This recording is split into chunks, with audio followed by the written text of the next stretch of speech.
कृष्णा कृष्णा हरे हरे, हरे राम राम राम हरे हरे। हरे कृष्णा कृष्णा कृष्णा हरे राम राम राम हरे हरे।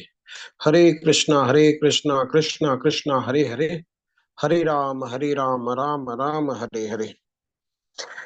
हरे कृष्णा। तो आज का अध्याय प्रारंभ करते हैं। शुरुआत करते हैं मंगलाचरण से। ओम अज्ञानतिमिरन्धस्य ज्ञानाञ्जनशलाकया चक्षुरुन्मिलितं येन तस्मै श्रीगुरवे नमः। श्रीचैतन्यमनोभीष्टं स्थापितं येन भूतले स्वयं रूप कदा मह्यं ददाति स्वपदान्तिकं। वन्देऽहं श्रीगुरो श्रीयुतपदकमलं श्रीगुरून् वैष्णवांश्च श्रीरूपं साग्रजातं सगणरघुनाथान्वितं तं सजीवं साद्वैतं सावधूतं परिजनसहितं कृष्णचैतन्यदेवं श्री राधा कृष्ण पादान सगण ललिता श्री विशाखान्वितांश्च। हे कृष्ण करुणा सिंधु दीनबंधु जगतपते गोपेश गोपिका कांत राधा कांत नमस्तुते। तप्त कंचन गौरांगी राधे वृंदावनेश्वरी वृषभानुसुते देवी प्रणमामि हरिप्रिये। नामा ओम विष्णुपादाय कृष्ण प्रेष्ठाय भूतले श्रीमते भक्ति वेदांत स्वामिन इति नामिने। नामस्ते सरस्वती देवी गौरवाणी प्रचारिणे निर्विशेष शून्यवादी पाश्चात्य देशतारिणे पंचतत्वात्मकं कृष्ण भक्त रूप स्वरूपकं भक्तावतारं भक्ताख्यं नमामि भक्त शक्तिकं। वाञ्छाकल्पतरुभ्यश्च कृपा सिन्धुभ्यैव च पतितानां पावनेभ्यो वैष्णवेभ्यो नमो नमः। जय श्री कृष्ण चैतन्य प्रभु नित्यानंद श्री अद्वैत गदाधर श्रीवासदि गौर भक्त वृंदा।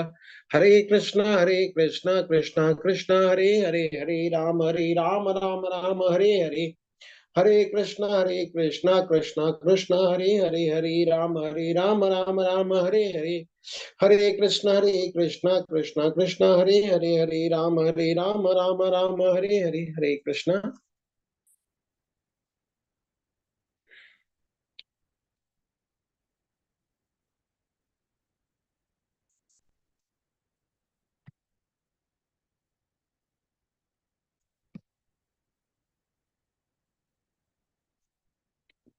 हरे कृष्णा। भगवत गीता के 12वें अध्याय में आप सभी का स्वागत है। आज के अध्याय का नाम है भक्ति योग। प्रभुपाद जी इसको अंग्रेजी में डिवोशनल सर्विस कहते हैं। वैसे तो पूरा भगवत गीता ही भक्ति के बारे में है, पर इस अध्याय में हम जानेंगे कि किस तरह से भक्ति सारे विधियों से सर्वश्रेष्ठ है। तो भक्ति की क्या विधि है, हम यह भी जानेंगे कि कैसे सारे योग हमें भक्ति की तरफ लेके जाते हैं। और अंत में हम देखेंगे कि शुद्ध भक्ति के क्या लक्षण होते हैं। तो इस अध्याय की शुरुआत करते हैं। अर्जुन उवाच। हरे कृष्ण। मेरी आवाज आ रही है? जी प्रभु जी, आ रही है जी। अर्जुन उवाच एवं सततयुक्ता ये भक्तास्त्वं पर्युपासते ये चाप्यक्षरम् अव्यक्तम तेषा के योगवित्तमा। अर्जुन ने पूछा, जो आपकी सेवा में सदैव तत्पर रहते हैं या जो अव्यक्त निर्विशेष ब्रह्म की पूजा करते हैं, इन दोनों में से किसे अधिक पूर्ण अर्थात सिद्ध माना जाए? क्या पूछ रहे हैं? जो निर्विशेषवादी है और जो सगुण साकारवादी है, उन दोनों में से श्रेष्ठ, ज्यादा श्रेष्ठ किसे माना जाए, किसे अधिक सिद्ध माना जाए? तो परम सत्य की अनुभूति 3 रूपों में होती है। भागवतम में श्लोक है, वदन्ति तत्त्वविदस्तत्त्वं यज्ञानम् अद्वयं ब्रह्मेति परमात्मेति भगवान इति शब्दते।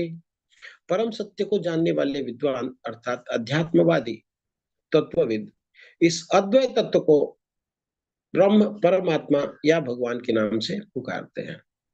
ब्रह्मति मतलब निराकार ब्रह्म रूप में, परमात्मेति यानी अपने हृदय में परमात्मा के रूप में, और भगवान इति मतलब भगवान के साक्षात रूप। और अर्जुन भगवान से पूछ रहे हैं कि सबसे श्रेष्ठ क्या है। और उससे कैसे जुड़ा जाए, इस तरह की बात पूछते हैं अर्जुन। तो भक्तिमय सेवा के द्वारा भगवान की सेवा करना या फिर भगवान का परमात्मा रूप में ध्यान करना, कौन सा श्रेष्ठ है? निराकार ब्रह्म ज्योति या आपका श्याम सुंदर रूप? प्रभुपाद जी क्या कहते हैं, निर्विशेषवादी मतलब जो सोचते हैं कि भगवान एक ज्योति है।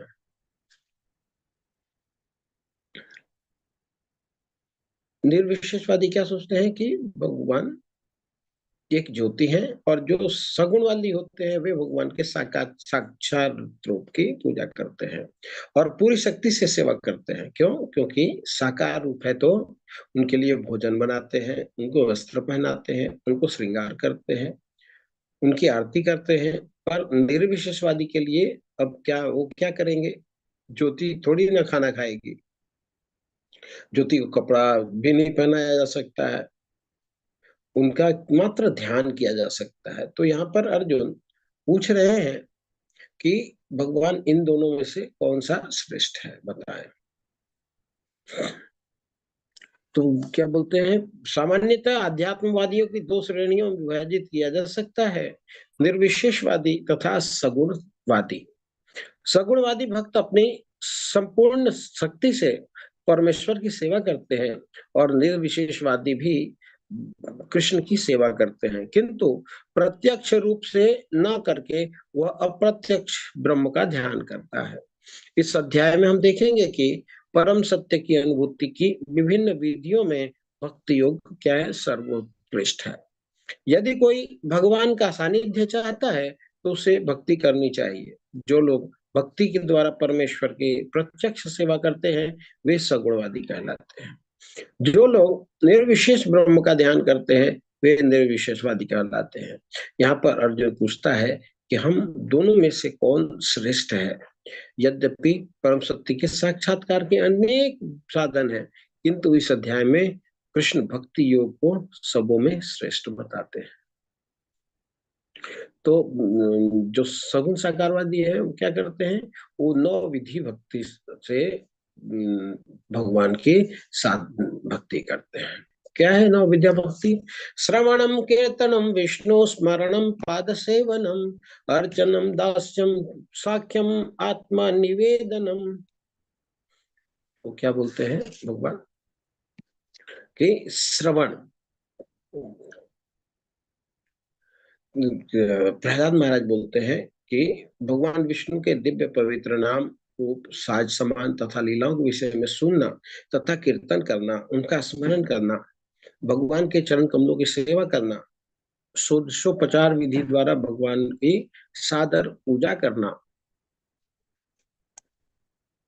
और भगवान से प्रार्थना करना, उनका दास बनना, भगवान को सर्वश्रेष्ठ मित्र के रूप में मानना और उन्हें अपना सर्वस्व निवेशावर कर देना, अर्थात मनसा वाचा कर्मणा उनकी सेवा करना।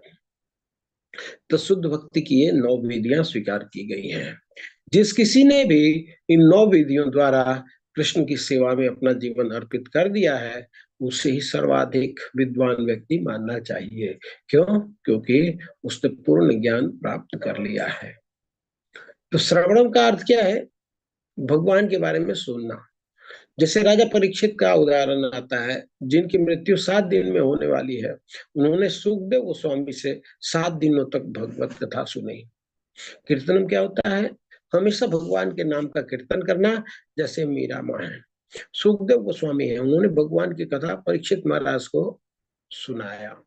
तो कीर्तनम का अर्थ होता है कि भगवान की कीर्ति का गायन करना या भगवान के नाम का गायन करना। हम जो महामंत्र कहते हैं वो भी कीर्तनम में आता है। इसके बाद है पाद सेवनम। हाँ नहीं, इसके बाद आता विष्णु स्मरणम, यानी भगवान को याद करना। प्रहलाद महाराज हर समय भगवान को याद करते थे। उनके पिता हर तरीके से उन्हें मारना चाहते थे, उनको मना करना चाहते थे, लेकिन वो हमेशा भगवान विष्णु का स्मरण करते रहते थे। पाद सेवनम, सहस्त्र लक्ष्मी भगवान के चरणों की सेवा करती रहती हैं। क्या ब्रह्म संगीता में आता है चिंतामणि प्रकर्षद्मशुकल्प वृक्षा लक्ष्य भृतेषु सुरभिरभिपालयन्तम् लक्ष्मी सहस्त्र सत्सम संसेव्यमानं गोविंदम आदि पुरुषम तमहम भजामि। क्या बोलते हैं, हजारों लक्ष्मियां भगवान की सेवा के लिए तत्पर होती हैं, ध्यान रखती हैं कि कब भगवान की सेवा का मौका मिले। अर्चनम यानी भगवान की पूजा करना, अर्चा विग्रह की पूजा करना। वंदनम यानी भगवान से प्रार्थना करना। दास्यम दास रूप में सेवा करना, जैसे हनुमान जी ने हमेशा भगवान की सेवा करी। सख्यम यानी सखा भाव में, जैसे अर्जुन, मधुमंगल, श्री दामा। आत्मनिवेदनम यानी पूरे तरीके से अपने आप को भगवान को समर्पित कर देना, जैसे बल्ली महाराज। तो इस तरीके से नवदा भक्ति की जाती है। उनमें से दो तीन अपने पसंद की चुन सकते हैं और इस तरीके से भगवान की भक्ति हो सकती है। इसके लिए सबसे पहले है श्रवण करना। जब हम श्रवण करेंगे तो तब हम धीरे धीरे भक्ति में आगे बढ़ सकते हैं। जब भगवान से अर्जुन पूछते हैं कि तब भगवान क्या जवाब देते हैं, पूछते हैं कि निर्विशेष ब्रह्म की पूजा उपासक और सगुण के उपासक में कौन श्रेष्ठ है। भगवान क्या बताते हैं। श्री भगवान उवाच मय्यावेश मनो ये माम नित्य युक्त उपासते श्रद्धया परयोपेतास्ते में युक्त तमामता। श्री भगवान ने कहा, जो लोग अपने मन को मेरे साकार रूप में एकाग्र करते हैं और अत्यंत श्रद्धा पूर्वक मेरी पूजा करने में सदैव लगे रहते हैं, वे मेरे द्वारा परम सिद्ध माने जाते हैं। भगवान ने अर्जुन का को बिल्कुल क्लियर जवाब दे दिया, क्या कि जो मेरा साकार रूप है वह श्रेष्ठ है। वे जो निराकारवादी होते हैं वे ज्ञान का मार्ग चुनते हैं, भक्ति का मार्ग नहीं, और फिर अपना मस्तिष्क और अपना दिमाग लगाते हैं और उनको अनेक जन्म लग जाते हैं। भगवान कहते हैं, बहुराम जन्म न मनते ज्ञानवान माम प्रपद्यते व्यवसिदेवम सर्वम इति स महात्मा सुदुर्लभम। अनेक जन्मों की आध्यात्मिक साधना के पश्चात जिसे ज्ञान प्राप्त हो जाता है, वह मुझे सबका उद्गम जानकर मेरी शरण ग्रहण करता है। ऐसा महान आत्मा वास्तव में अत्यंत दुर्लभ होता है। भगवान क्या कहते हैं, निराकार ब्रह्म का आधार मैं ही हूँ। ब्रह्म ज्योति मेरे शरीर से निकलती है। आप देखेंगे कि कोई भी निराकार चीज जो होती है उसका आधार एक साकार चीज ही होता रहा है। आप जिस कमरे में बैठे हैं, लाइट निराकार है पर उसका आधार क्या है, एक बल्ब है जो साकार है। सूरज से रोशनी आती है तो रोशनी निराकार है पर सूरज साकार है। फूल से खुशबू आती है जो निराकार है पर उसका आधार फूल है जो साकार है। हर एक निराकार चीज का आधार है वह साकार ही होता है, पर भक्त जो है उसको जानता है। भक्तों को पता है कि भगवान निराकार और साकार दोनों है, पर निराकारवादी साकार रूप को नहीं मानते। इसलिए कई लोगों को लगता है कि हम किसी भी चीज की पूजा कर सकते हैं, भगवान तो कहीं भी। पर शास्त्र कहते हैं कि भगवान के विग्रह बना के विधि विधान से पूजा करना चाहिए। प्रभुपाद जी उदाहरण में समझाते हैं कि कोई बक्सा है तो बक्से लगे हुए हैं, पर जो बक्सा, जो post box letter office post office के द्वारा अधिकृत है उसी में चिट्ठी डालने चाहिए, तभी वह निश्चित जगह तक पहुंचेगा। अगर कोई भी बिना विकृत किए हुए लाल बक्से में अगर चिट्ठी डालेंगे तब वह अपने गंतव्य तक नहीं पहुंचेगा। इसी तरीके से हम किसी भी चीज को भगवान समझकर पूजा नहीं कर सकते। लेकिन जो लोग अपने इंद्रियों को अपने बस में करके सबों के प्रति संभाव रखकर परम सत्य के निराकार कल्पना के अंतर्गत किसी कल्पना के तहत किसी को भी पूजा करते हैं।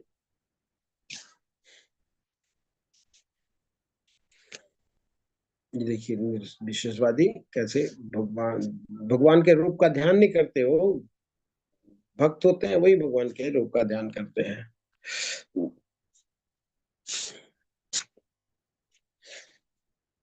लेकिन जो लोग अपनी इंद्रियों को वश में करके तथा सबों के प्रति संभव रखकर परम सत्य की निराकार कल्पना के अंतर्गत उस व्यक्ति की पूरी तरह से पूजा करते हैं जो इंद्रियों की अनुभूति के परे हैं, सर्वव्यापी हैं, अकल्पनीय हैं, अपरिवर्तनीय हैं, अचल तथा ध्रुव हैं।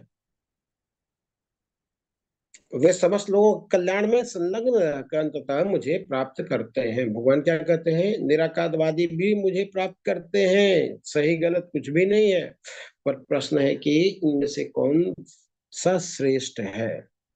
तो भगवान कहते हैं कि दोनों में से भक्ति योग श्रेष्ठ है। क्यों ऐसा कहते हैं?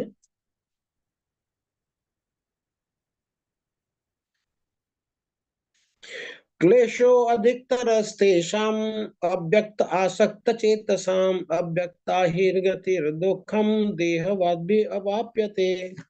जिन लोगों के मन परमेश्वर के अव्यक्त निराकार स्वरूप के प्रति आसक्त है, उनके लिए प्रगति कर पाना अत्यंत कष्टप्रद है।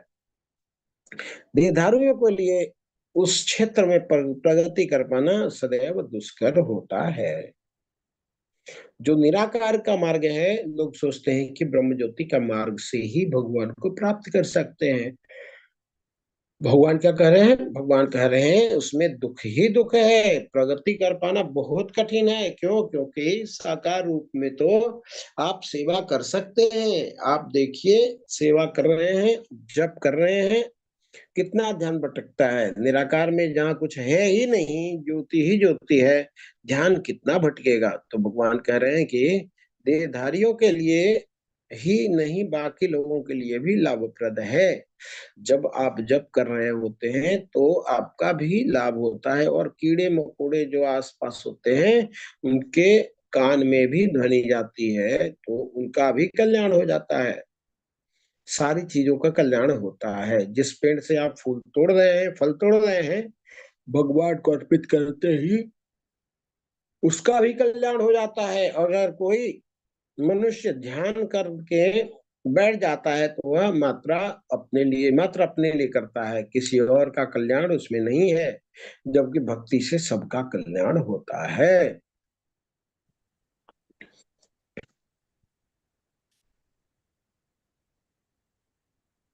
हाँ तो हाँ जी। हाँ जी, हाँ। आगे बोलते हैं, ये तो माता जी आप माइक अपना म्यूट कर लें।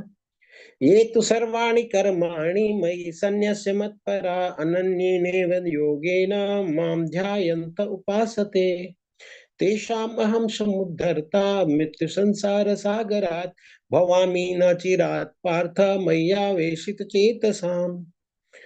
जो अपने सारे कार्यों को मुझ में अर्पित करके तथा अविचलित भाव से मेरी भक्ति करते हुए मेरी पूजा करते हैं, और अपने चित्त को मुझ पर स्थिर करके निरंतर भाव से मेरा ध्यान करते हैं, उनके लिए हे पार्थ मैं जन्म मृत्यु के सागर से शीघ्र उद्धार करने वाला हूँ। भगवान कैसे अपने भक्तों का उद्धार कर देते हैं? भक्त जो है भगवान का हमेशा चिंतन करते रहते हैं, और भगवान कहते हैं क्या? मृत्यु संसार सागरात में भक्तों का उद्धार कर देता हूँ, विलंब नहीं करता। समुद्र में जो फंस जाते हैं तो आप कितने भी कुशल तैराक हो, पर समुद्र में बिना सहायता के आप बाहर नहीं आ सकते। इसी तरीके से भव सागर से हम अपने प्रयास से हम कभी भी बाहर नहीं आ सकते, अर्थात अपना उद्धार स्वयं नहीं कर सकते। हमें भगवान के शरण में जाना होता है। पर जो निराकारवादी होते हैं वे कहाँ जाएंगे? भगवान कहते हैं ये यथा मम प्रपद्यन्ते तंस्तैव भजाम्यहम्। जो मुझे जैसे भजते हैं मैं उन पर वैसा ही अनुग्रह करता हूँ। हे पार्थ, सभी मनुष्य सब प्रकार से मेरे ही मार्ग का अनुवर्तन कर रहे हैं। जो जिस भाव से मेरी पूजा करेगा उसी भाव से ही उसको आदान प्रदान करूंगा। तो निराकारवादी ब्रह्म ज्योति में घूमते रहते हैं, तो प्रश्न आता है कि नास्तिकों का क्या होता है? मृत्यु तो सबकी आती है, दुख सबको आते हैं, भक्त को भी आते हैं, अभक्त को भी आते हैं, तो फर्क क्या पड़ता है? तो भक्त का हाथ भगवान थामे रहते हैं, और भक्तों का हाथ भगवान खुद पकड़ते हैं। और मृत्यु सर्वस्य चाहम भविष्यताम। और नास्तिकों के लिए यमराज आते हैं। जैसे एक बिल्ली है, जब अपने बच्चों को लेकर के जाती है तो वह बच्चे को अपने दांतों में दबाती है, तो उसके बच्चों को खरोच भी नहीं आती। पर इसी दांतों से चूहे को जब पकड़ती है और चूहा मर भी जाता है, इसी तरीके से भक्त की जब मृत्यु हो जाती है तब पता भी नहीं चलता। पर जब भक्त की मृत्यु होती है तो उसे, अभक्त की जब मृत्यु होती है तो उसे लाखों बिच्छुओं के दंश सहना पड़ता है। जैसे मछली होती है, मछली क्या करती है? मछली अपने अंडों को देखकर उनका ध्यान करती है। जो चिड़िया होती है, चिड़िया स्पर्श करके अपने अंडे को ध्यान करती है। लेकिन जो कछुआ होता है वो क्या करता है? कछुआ अपना अंडा दे करके चला जाता है रेत में, और वह बिना देखे और बिना स्पर्श किए ही अपने बच्चों का ध्यान करता है, अपने अंडे का ध्यान करता है। इसी प्रकार भगवान की जो भक्ति है, चाहे भगवान के धाम में हो, भगवान के साथ हो, या फिर मृत्यु संसार में हो, भव सागर में हो, वह हमेशा भगवान का ध्यान करते रहते हैं। हमें क्या करना है? ऋषिकेण ऋषिकेश सेवनम भक्तिर उच्यते। अपनी सारी इंद्रियों को भगवान की सेवा में लगाना चाहिए। आगे भगवान क्या बोलते हैं? मयि एव मन आधस्व मयि बुद्धिम निवेशय निवसिष्यसि मयि एव अत ऊर्ध्वं न संशय। मुझ भगवान में अपने चित्त को स्थिर करो और अपनी सारी बुद्धि मुझ में लगाओ। इस प्रकार तुम निसंदेह मुझ में सदैव वास करोगे। तो सबसे ऊपर क्या है? भगवान बोलते हैं अनन्य भक्ति। सबसे ऊपर अनन्य भक्ति। अनन्य भक्ति में क्या होता है? जब हम भगवान की भक्ति करते हैं, हमेशा हम भगवान का चिंतन करते रहते हैं, हमारी बुद्धि हमेशा भगवान में लगी रहती है, तो इसको बोलते हैं अनन्य भक्ति। भगवान अर्जुन को क्या बोलते हैं? तस्मात् सर्वेषु कालेषु माम अनुस्मर युद्ध च मयि अर्पित मनोर बुद्धि माम अवैशसि असंशयः। हर समय मेरा ध्यान करो, अपनी बुद्धि मेरे में लगाओ, युद्ध करते हुए भी जो भी तुम कार्य करते हो। तो इस प्रकार अनन्य भक्त हर समय भगवान का स्मरण करता है, तो वह, यह भक्ति का सर्वश्रेष्ठ पद है।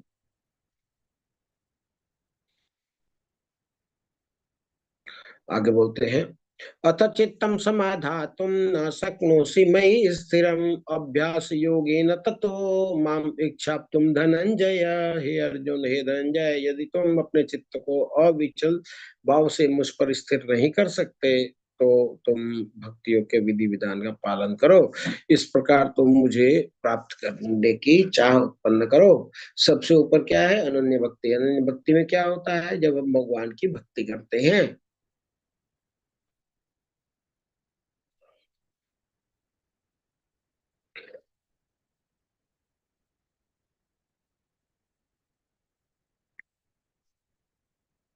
तो भगवान क्या बोलते हैं? सबसे ऊपर अनन्य भक्ति है। अनन्य भक्ति में क्या होता है? जब हम भगवान की भक्ति करते हैं, हमेशा हम भगवान का चिंतन करते हैं, हमारी बुद्धि हमेशा भगवान में लगी रहती है, तो इसको बोलते हैं अनन्य भक्ति। भगवान अर्जुन को बोलते हैं तस्मात् सर्वेषु कालेषु माम अनुस्मर युद्ध च मयि अर्पित मन और बुद्धि माम अवैशसि असंशया। हर समय मेरा ध्यान करो, अपनी बुद्धि मेरे में लगाओ, युद्ध करते हुए भी जो भी तुम कार्य करते हो, तो तुम इस प्रकार अनन्य भक्त के रूप में कार्य करते रहो। आगे बोलते हैं अभ्यासेऽप्यसमर्थोऽसि मत्कर्म परमो भव मदर्थम अपि कर्माणि कुर्वन् सिद्धिम अवाप्स्यसि। यदि तुम भक्ति योग के विधि विधान का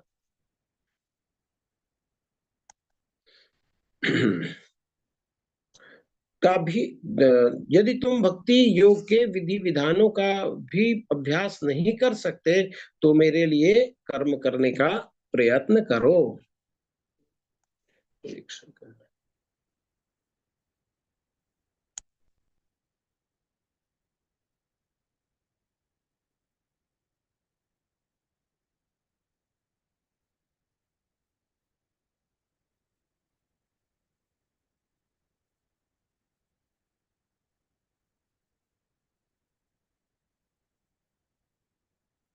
हाँ, क्या बोलते हैं?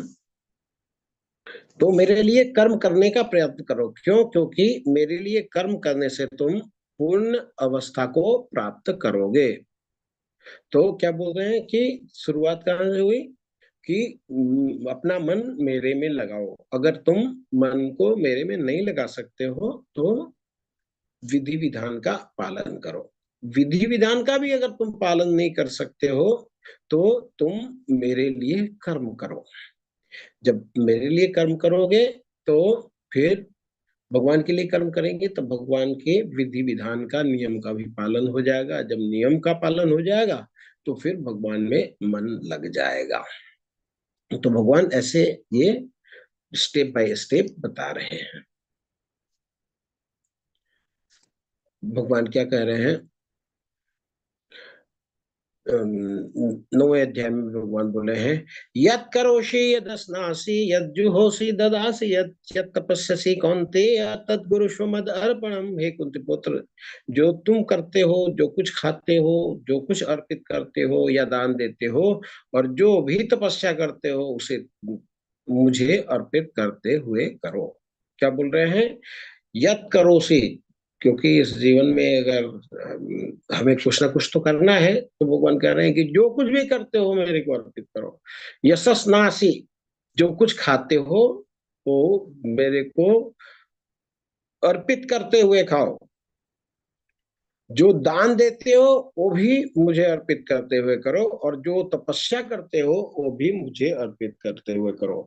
क्यों? क्योंकि अगर तुम स्वयं के लिए करोगे तो वो बंधन का कारण बन जाएगा, और अगर तुम मेरे को अर्पित कर लेते हो तो वो मुक्ति का कारण बन जाएगा। तो वैसे ही भगवान बोल रहे हैं, अथैतप्य शक्नोषि कर्तुम उद्योगमाश्रिता सर्वकर्म फल त्यागम ततः कुरु यतात्मवान। अगर हालांकि आप इस चेतना में काम करने में असमर्थ हो तो अपने काम के सभी परिणाम को त्याग देने की कोशिश करो और आत्मस्थित होने की कोशिश करो। क्या बोल रहे हैं भगवान कि अगर विधि विधान से अभ्यास नहीं कर सकते, मेरे लिए कर्म करो। जब मेरे लिए कर्म भी नहीं कर सकते तो तुम कर्म, समस्त कर्म के फल का त्याग कर दो और आत्म स्थित होने का प्रयत्न करो। जब फल का त्याग करोगे तो तुम मेरे लिए कर्म करना भी प्रारंभ करोगे। मेरे लिए जब कर्म करना प्रारंभ करोगे तो फिर विधि विधान का पालन करोगे, और विधि विधान का पालन करोगे तो तुम्हारा में मेरा मन लग जाएगा। तो ये नहीं कर सकते तो ये कर लो, ये नहीं कर सकते तो ये कर लो। भगवान अब हमें कुछ ना कुछ ये बताते हैं कि यहाँ से कर लो, ये नहीं कर सकते तो भक्ति बंद करने की जरूरत नहीं है, चलो और नीचे से शुरू कर लो।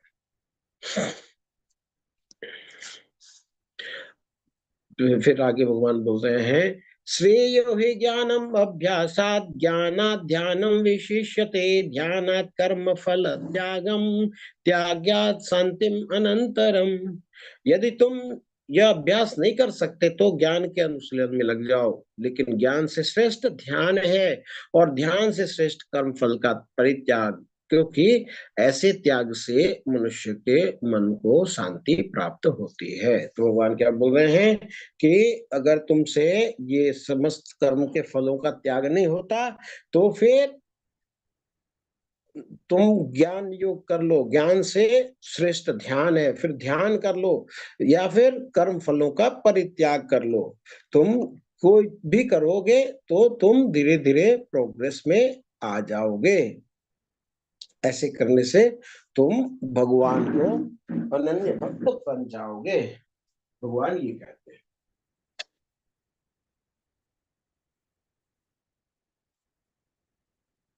तो ये 6 स्तर बनाए बताए भगवान। भगवान ने क्या क्या बोला? भगवान ने बोला कि अपना मन मेरे को दे दो, मेरे में मन लगाओ। नहीं कर सकते, विधि विधान का पालन करो, नियम का पालन कर लो।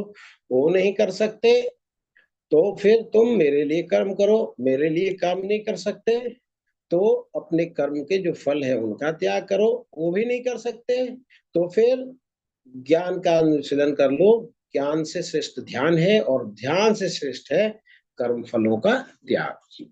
अगर तुम ऐसा कर लेते हो, कुछ भी कर लेते हो, ये नहीं कर सकते हो तो ये करो, ये नहीं कर सकते हो तो ये करो, लेकिन जो अगर कुछ भी विधि विधान का पालन करो, कुछ नियम का पालन करो, तो वैसे ही प्रभुपाद जी या रामनिष्ठ प्रभु जी क्या कह रहे हैं कि हमें नियम में लगना चाहिए।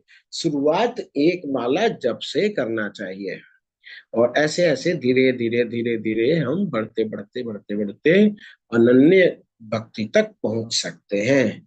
और क्या साथ में बोला है, ये जो भक्ति की 9 विधियां हैं उनमें से किसी का अंगीकार करो, 2-3 जो अपने पसंद का है वो चुन लो और वैसे भक्ति करो। और जो कर लेता है ऐसी भक्ति, जो करना कर लेता है मतलब जो प्रारंभ करता है, जो प्रोग्रेस करता है, उसके लक्षण क्या होते हैं भगवान अब ये हमें बताने वाले हैं। क्या बोल रहे हैं, मेरा ऐसा भक्त जो सामान्य कार्यकलाप पर आश्रित नहीं है, जो शुद्ध है, दक्ष है, चिंता रहित है, समस्त कष्टों से रहित है और किसी फल के लिए प्रयत्नशील नहीं रहता, वो मुझे अतिशय प्रिय है। माता जी आप अपना माइक म्यूट कर ले। तो इसमें एक ऐसा भक्त भगवान को बहुत प्रिय है। तो कथा आती है, ये किसी को मालूम है? पिक्चर देख रहे हैं, ये चित्र में क्या दिखाई दे रहा है?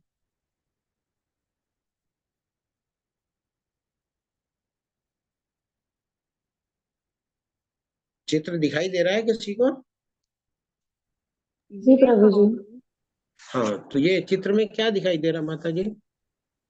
जैसे कोई कोई गेस कर? महात्मा बैठे हैं और हाँ, क्या माता जी? जैसे कोई महात्मा बैठे हैं और माता जी कुछ बोल रहे हैं। Okay, okay, okay. नहीं, ये चित्र देख के ऐसा लग रहा है, लेकिन कोई कथा इसका याद कर पा रहा है क्या? याद तो नहीं आ रहा था। Okay, okay. ये हरिदास ठाकुर जी हैं। जी प्रभु। हरिदास ठाकुर यवन परिवार में जन्म हुआ था इनका, और ये भगवान के बड़े बड़े भक्त थे। तो यवन इससे इनसे ईर्ष्या करते थे। यवन मतलब मुस्लिम संप्रदाय, उस समय मुस्लिम संप्रदाय का शासन था। तो वहां का जो जमींदार था, उसने बहुत बार इनको समझाया था कि ये भक्ति में मत करो। हालांकि वो भी हिंदू था, बाद में परिवर्तित हो गया था मुसलमान में।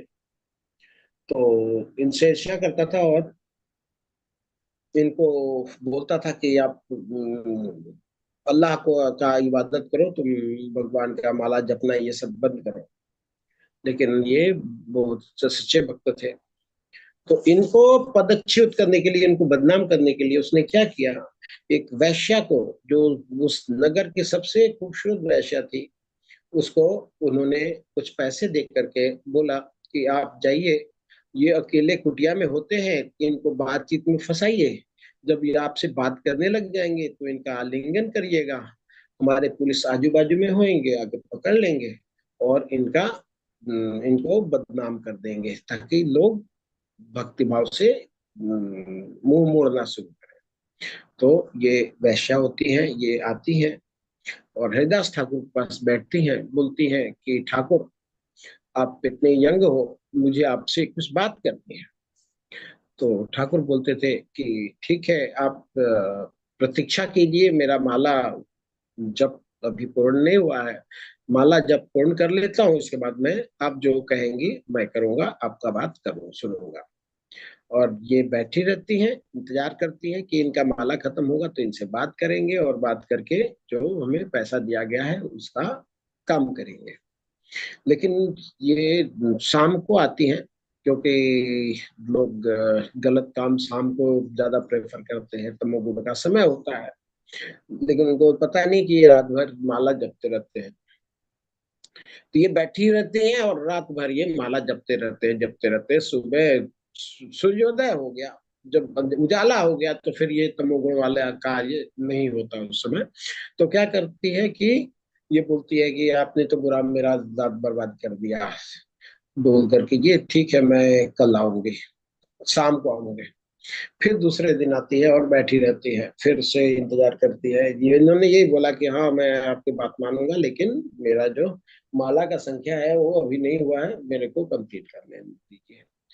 दूसरा दिन भी ऐसे ही होता है, तीसरा दिन होता है, तीसरा दिन भी ऐसे होता है। जब 3 दिन तक वो बैठ करके एक शुद्ध भक्त के मुंह से भगवान के नाम का जप सुनती रही, सुनती रही, सुनती रही, तो उसका हृदय परिवर्तन होगा।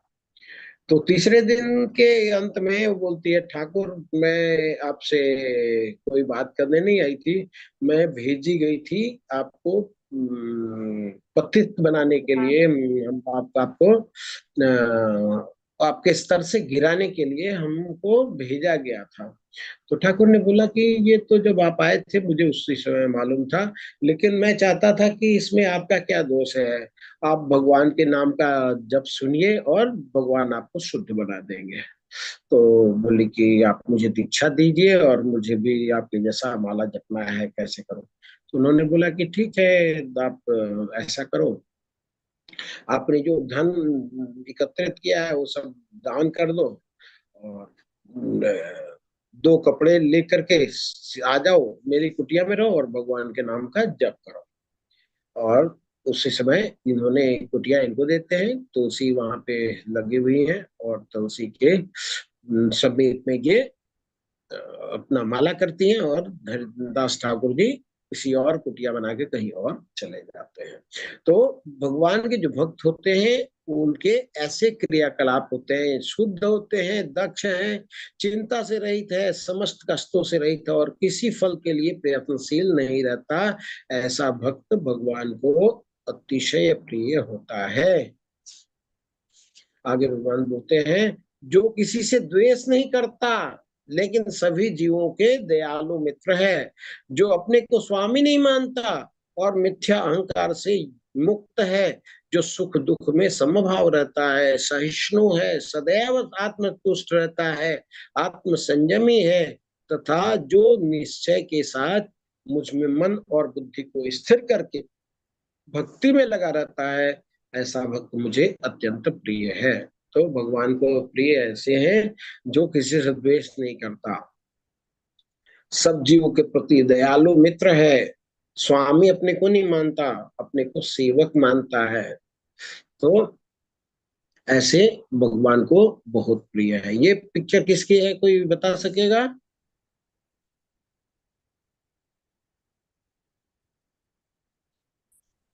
जी राधा कृष्ण प्रभु प्रभु जी, जी। सुदामा जी का।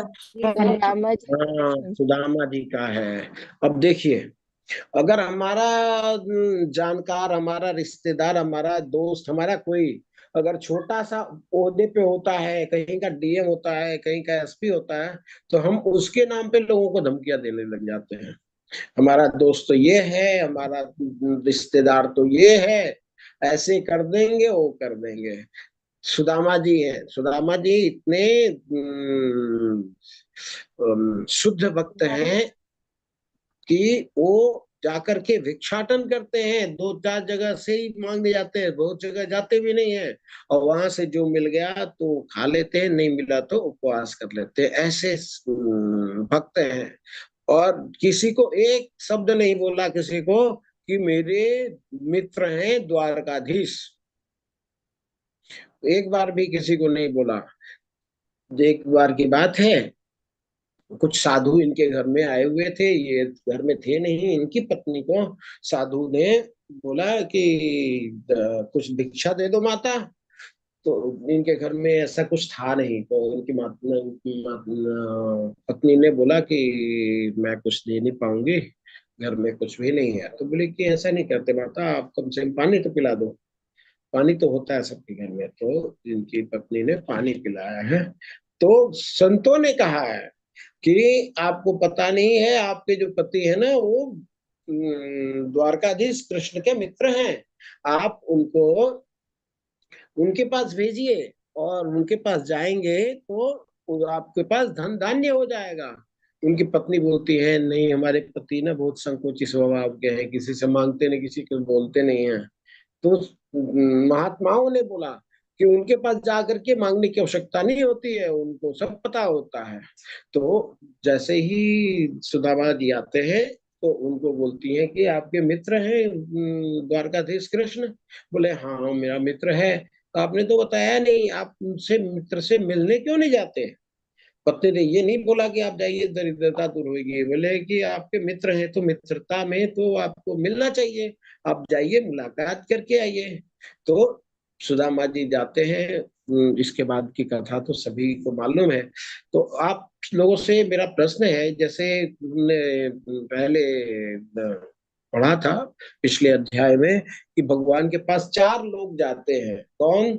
आर्त, जिज्ञासु, अर्थार्थी और ज्ञानी। आर्त मतलब जो कष्ट में है, जिज्ञासु जो भगवान के बारे में जानना चाहते हैं, अर्थार्थी जिसको धन की समस्या है, जिनको फाइनेंस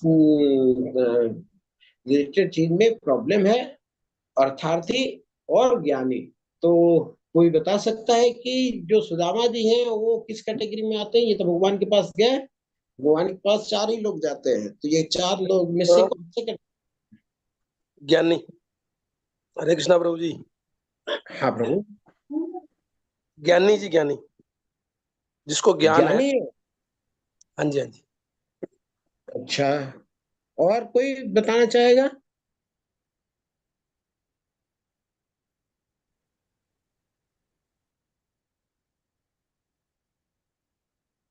हरे कृष्णा, ये अर्थार्थी नहीं है? हरे कृष्णा प्रभु जी, नहीं जी, नहीं, नहीं है प्रभु जी। ऐसा क्यों? ऐसा क्यों प्रभु? इनके पास तो धन क्योंकि नहीं है, इनको ये कोई इच्छा मानते इच्छा ही थे। नहीं, धन धन धन मांगने गए ही नहीं। ये तो प्रेमी भगत है। जी जी जी जी, बहुत सुंदर। भले ही इनके घर में नहीं थी, इनकी पत्नी की इच्छा थी, लेकिन इनकी इच्छा कभी नहीं हुई कि हम जा करके किसी से, मित्र से भी हम कुछ मांगे। इनकी इच्छा बिल्कुल भी नहीं थी, इसलिए ये ज्ञानी बन। अरे बहुत बहुत सुंदर। आगे भगवान क्या बोलते हैं? जिससे किसी को कष्ट नहीं पहुंचता तथा जो अन्य किसी के द्वारा विचलित नहीं किया जाता, जो सुख दुख में भय तथा चिंता में समभाव रहता है, वह मुझे अत्यंत प्रिय है। क्या बोलते हैं? जिससे किसी को कष्ट नहीं पहुंचता तथा जो अन्य किसी के द्वारा विचलित नहीं किया जाता, जो सुख दुख भय चिंता में समभाव रहता है, वह मुझे अत्यंत प्रिय है। अब कोई बता सकता है इस चित्र में क्या दिखाया गया है?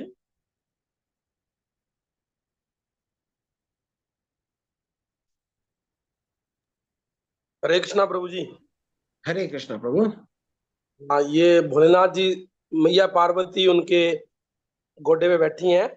ये चित्र है, हाँ भगवान की कथा कर रहे हैं, शिव भगवान। जी शिव पार्वती है प्रभु जी। जी जी। और बगल में सब ऋषि मुनि बैठे हुए हैं। हाँ हाँ हाँ, ये कथा कौन सी है, ये प्रश्न ये है। हरे कृष्णा। हाँ जी प्रभु। ये भगवान शिव भोले सत्संग कर रहे हैं संतों के साथ। और ये चित्रकेतु जब महाराज जाते हैं तो वो उनको देखकर, मतलब वो तो लीला को देख के हंसते हैं, लेकिन पार्वती मैया थोड़ा गुस्सा हो जाती है भी, ये क्या कर रहा है। तो उनको विश्राप देते हैं, तो वो वर्ता स्वरूप बन जाते हैं। हरि बोल, हरे कृष्णा प्रभु। जी जी जी जी जी जी जी। तो क्या होता है कि माता पार्वती को गोद में लेकर के शिव जी वैराग्य का पाठ पढ़ा रहे हैं संतों को। तो कहाँ पे है, किस अवस्था में है, शिव जी को कोई फर्क नहीं पड़ता, ये तो वैरागी संत हैं शिव जी। और सारे जो ऋषि मुनि हैं वो बहुत ध्यान से जो प्रवचन हो रहा है उसको सुन रहे हैं। क्या भौतिक अवस्था है, किसी को उससे कोई मतलब होता नहीं है। तो तो ये कैलाश पर्वत पर, वहां पे कोई साधारण मनुष्य जा नहीं सकता है, सब सिद्ध लोग हैं वहाँ। एक महाराज चित्रकेतु हैं, जो भक्त बन गए हैं बाद में, पहले राजा होते हैं, बाद में भक्त बन गए हैं। और वो, उनसे मित्रता थी शिव जी की।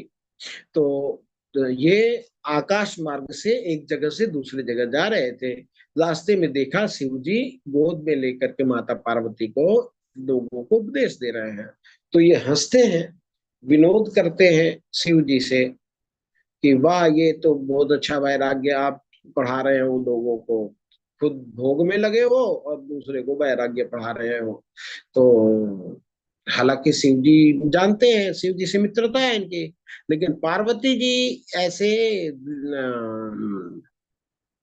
इनके वक्तव्य को, इनके बात को सहन नहीं कर पाई। बोली कि तुम्हारे दिमाग में तो ईर्ष्या है और तुम राक्षसी स्वभाव के हो, जाओ तुम राक्षस बन जाओ। चित्रकेतु महाराज उतरते हैं वहां पे, माता को दंडवत करते हैं, बोलते हैं कि ये सब कर्मों का फल होता है, किसी को देवता बनना, राजा बनना, दैत्य बनना, जो भी बनना, सब अपने कर्मों का खेल है, इसमें आपका कोई दोष नहीं है माता। और मैं आपकी ये जो साप है उसको सहस्र स्वीकार करता हूँ और आपको प्रणाम करता हूँ। फिर तब बोलते हैं शिव जी माता से कि देखा आपने, ये वैष्णव होते हैं, वैष्णव किसी को उसका भी क्रोध नहीं करते हैं। तो जिससे किसी को कष्ट नहीं पहुंचता। हालांकि साप दिया था राक्षस का, तो उनको क्रोध आना चाहिए था, लेकिन क्रोध नहीं आया। क्यों? क्योंकि वो वैष्णव है, भगवान के भक्त हैं, जिससे किसी को कष्ट नहीं पहुंचता, जो अन्य किसी के द्वारा विचलित नहीं किया जाता। हालांकि साप ऐसा दिया था कि साधारण मनुष्य तो विचलित होकर के किसी दूसरे को भी साप देना शुरू कर दे। जो सुख में, दुख में, भय, चिंता में समभाव रहता है, वह मुझे अत्यंत प्रिय है। भगवान इनको बहुत पसंद करते थे। ये बाद में वृतासुर बनते हैं। जो न कभी हर्षित होता है, न शोक करता है, न पछताता है, न इच्छा करता है, तथा शुभ और अशुभ दोनों प्रकार की वस्तुओं का परित्याग कर देता है, ऐसा भक्त मुझे अत्यंत प्रिय है। तो इसमें, इस चित्र में क्या दिखाया गया है, कोई बता सकता है?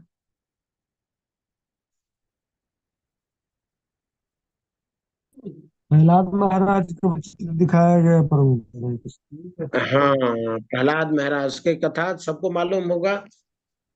दिनेश दयामूर्तिदास प्रभु जी, आप कुछ कहना चाहते हैं? आप अनम्यूट कर सकते हैं। हरे कृष्णा प्रभु जी, ये प्रहलाद महाराज, प्रहलाद भगत को हाथी से खुद चलाया जा रहा है जी। जी हाँ, जी जी जी जी जी, ये कथा तो सबको मालूम होगी।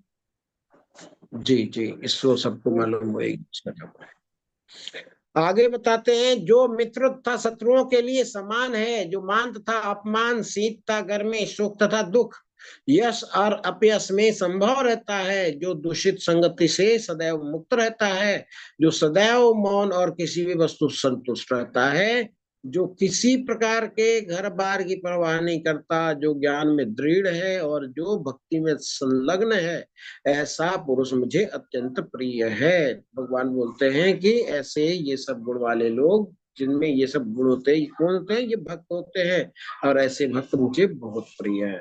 ये पिक्चर में क्या दिखाई दे रहा है, दिखाया जा रहा है?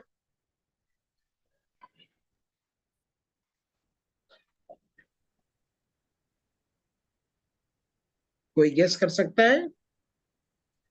हरे कृष्णा प्रभु जी, हरे कृष्णा प्रभु। ये दुर्वासा ऋषि जी और अमरीश जी महाराज जी, जब एक अमरीश महाराज की कथा है, बिल्कुल सही, बिल्कुल सही। तो क्या कथा है प्रभु, बता सकते हैं? हाँ, हाँ प्रभु जी, ये कथा है भी, अमरीश महाराज जी ने 11 का व्रत किया हुआ था निर्जला, और सुबह सुबह प्रायण टाइम से पहले दुर्वासा ऋषि महाराज उनके महल में गए और भिक्षा के लिए, भोजन के लिए। तो उन्होंने कहा भी, अमरीश जी महाराज ने दंडवत कर कर उनको आमंत्रित किया। दुर्वासा मुनि अपने शिष्यों के साथ स्नान करने चले गए और आने में टाइम लग गया। तो अमरीश जी महाराज ने अपने जो संत, ब्राह्मण संत हैं, उनसे पूछा। तो उन्होंने बोला भी थोड़ा जल ले सकते हो आप। तो उन्होंने जल लिया।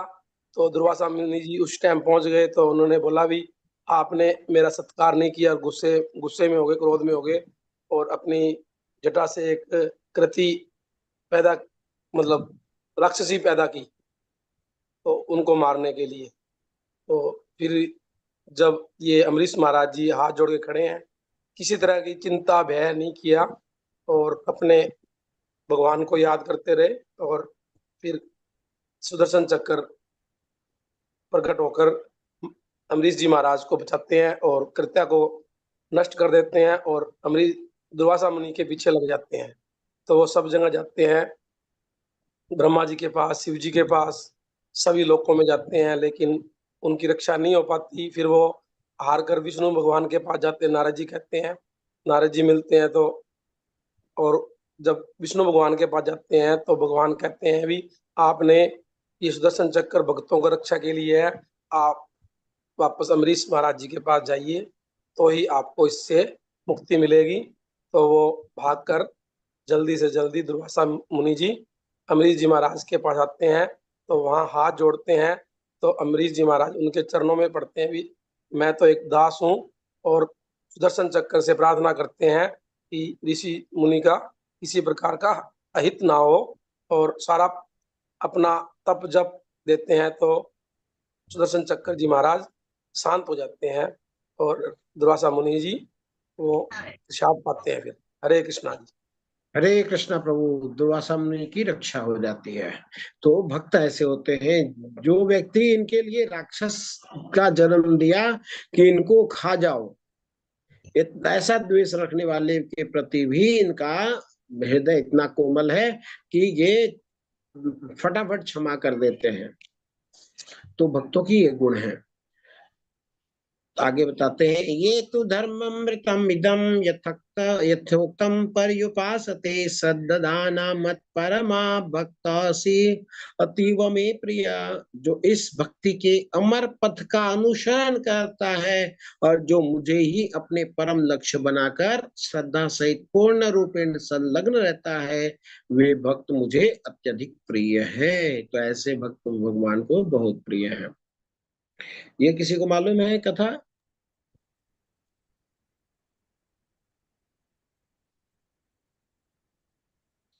हरे कृष्णा।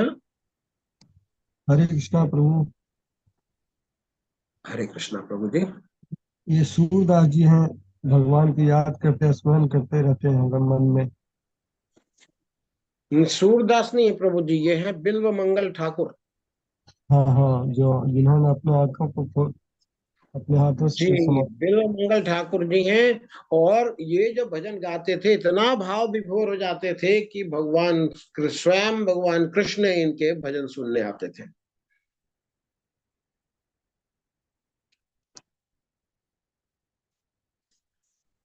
प्रभुपाद जी के कुछ शब्द हैं।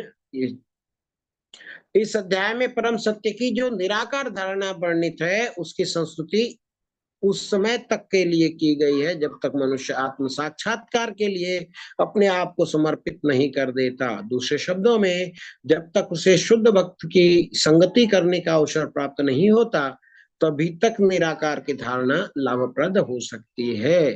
परम सत्य की निराकार धारणा में मनुष्य कर्म फल के बिना कर्म करता है और आत्मा तथा पदार्थ का ज्ञान प्राप्त करने के लिए ध्यान करता है। यह तभी तक आवश्यक है जब तक शुद्ध भक्त की संगति प्राप्त न हो। सौभाग्यवश यदि कोई शुद्ध भक्त में सीधे कृष्ण भावनामृत में संलग्न हो, तो उसे आत्म साक्षात्कार के इतने सोपान पार नहीं करने पड़ते। भगवत गीता के मध्य के 6 अध्यायों में जिस प्रकार भक्ति का वर्णन हुआ है, वह अत्यंत हृदय ग्राही है।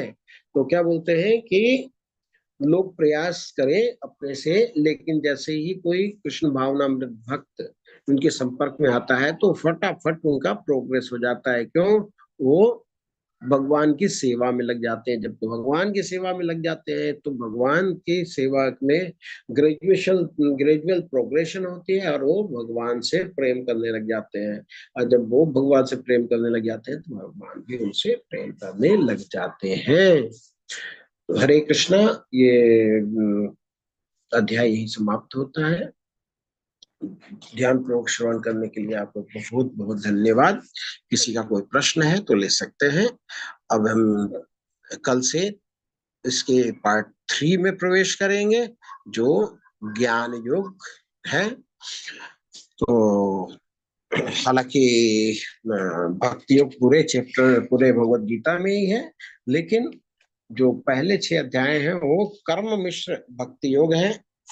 बाद वाले ध्यान ज्ञान मिश्र भक्ति है। और जो बीच के 7 से 12 अध्याय जो है ये शुद्ध भक्ति है। तो शुद्ध भक्ति का जो लास्ट चैप्टर था वो आज पूरा हुआ। शुद्ध भक्ति के चैप्टर में हमने क्या देखा? अर्जुन ने पूछा कि निर्विशेषवादी और सगुण साकारवादी में कौन श्रेष्ठ है? भगवान बोलते हैं कि दोनों भगवान के भगवत ज्ञान को प्राप्त करने की विधि है, इसलिए दोनों ही अच्छे हैं। तो बोलते हैं श्रेष्ठ कौन सा है? तो बोले सगुण साकारवादी श्रेष्ठ है। ऐसा क्यों? क्योंकि जो ज्ञान योगी है, जो ध्यान योगी हैं, जो निर्गुण निराकार ब्रह्म की जो उपासना करते हैं, उनको क्या करना पड़ता है? उनको एकांत स्थान में जाना पड़ता है। एकांत स्थान में कैसे? जब एकांत स्थान में जब हिमालय में जाएंगे तो क्या होता है, वहां बहुत ठंड लगती है, तो ठंड से परेशान होकर के भाग आते हैं। या फिर वो दूसरी जगह जाते हैं तो रेगिस्तान में जाते हैं जहाँ बहुत ज्यादा गर्मी है, तो वहां भी वो गर्मी और सर्दी को झेल नहीं पाते, भाग के वापस आ जाते हैं। या फिर जंगल में जाते हैं तो जंगल में पशु, इतने खूंखार पशु होते हैं, उनका आइडिया ड्रॉप हो जाता है और भयभीत हो जाते हैं। तो पहले तो एकांत स्थान में जाना पड़ेगा, दूसरा मन को शांत करना पड़ेगा। और एकांत में क्यों जाना है? क्योंकि जब फैसिलिटी होगी, अगर विषय होंगे तो विषय होंगे तो इंद्रियां उनके तरफ अट्रैक्ट होंगे, तो इंद्रियों को अगर रोकना है तो उनको एकांतवास करना पड़ेगा। तो बाद में बोलते हैं कि जो निराकार उपासक हैं वो ध्यान तो करते हैं, लेकिन ये बहुत कष्टकर है, इसमें कठिनाई बहुत ज्यादा है। इसके बाद बोलते हैं कि जो हमारे साकार ब्रह्म के उपासक हैं, जो हमारी भक्ति करते हैं, उनको मैं सहायता करता हूँ। उनको संसार सागर से मैं उठा के ले जाता हूँ और उसमें नौचिरात मतलब देर नहीं लगाता, और विलंब में उनको उद्धार कर देता हूँ। इसके बाद भगवान भक्ति कैसे करनी है, ये 8, 9, 10, 11, 12 श्लोक में भगवान ने बताया। 6 स्तर में भक्ति कैसे करनी है, और जब भक्ति कर लेते हैं तो उसके लक्षण क्या होते हैं, वो 8 श्लोक में भगवान ने बताया। इसको बोलते हैं प्रिय अष्टकम, 8 श्लोक जिसमें भगवान उनसे प्रिय बन जाते हैं। तो इसी के साथ हमारा अध्याय समाप्त हो जाता है। हरे कृष्णा कृष्णा कृष्णा हरे हरे, हरे राम राम राम हरे हरे। किसी का कोई प्रश्न है तो हैंड रेस कर सकते हैं।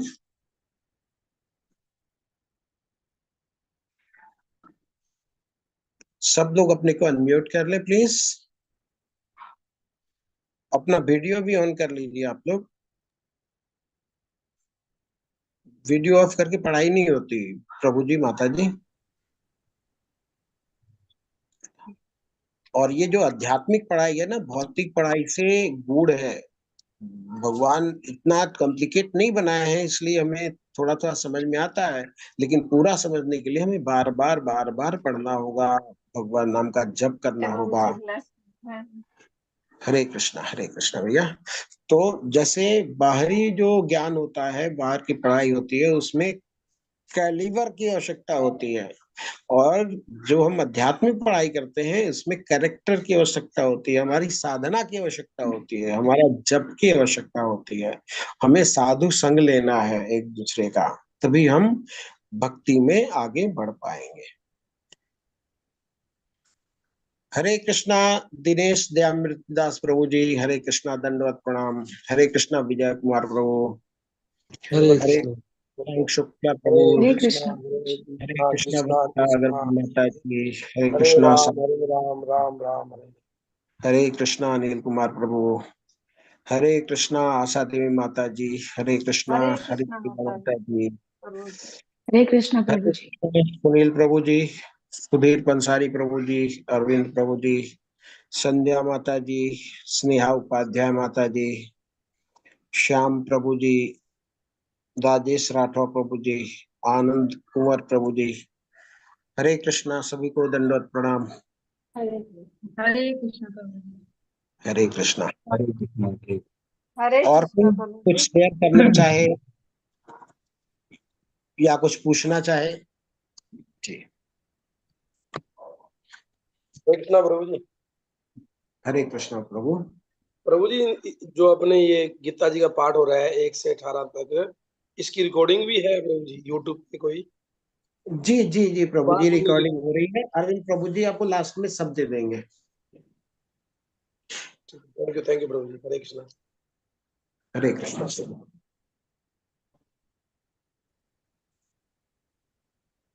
किसी का कोई प्रश्न नहीं है तो फिर वैष्णव प्रणाम मंत्र करके क्लास को विराम देंगे। ठीक है अरविंद प्रभु जी प्रभु जी। जी। वांछा कल्पतरुभ्यश्च कृपा सिंधुभ्य एव च पतितानां पावनेभ्यो वैष्णवेभ्यो नमो नमः। अनंत कोटि वैष्णव वृंद की जय। श्रील की जय। समस्त आचार्यों की जय। समस्त वैष्णव की जय।